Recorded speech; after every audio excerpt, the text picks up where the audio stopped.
जानते भी हैं, समझते भी हैं, फिर क्यों जानबूझकर हम कानून को तोड़ते हैं।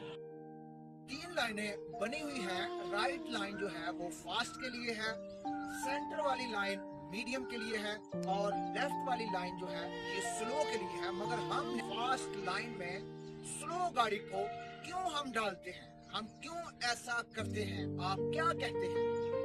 हम कहते हैं कि हादसात ज्यादा हैं, लोग गुस्से में हैं, ट्रैफिक का निज़ाम खराब है, मुल्क तरक्की क्यों नहीं कर रहा।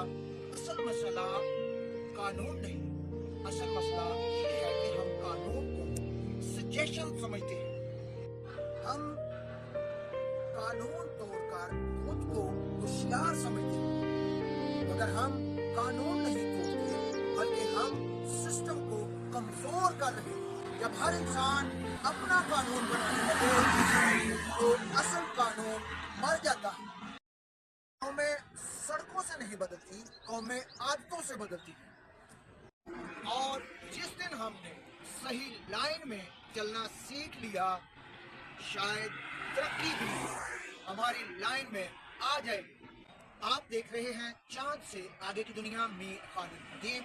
अगर आपको ऐसी बात पसंद है, चैनल को लाइक कीजिएगा, सब्सक्राइब कीजिएगा और बेल आइकॉन का बटन भी दबाइएगा। इसके साथ ही मुझे इजाजत दीजिएगा। अल्लाह हाफिज।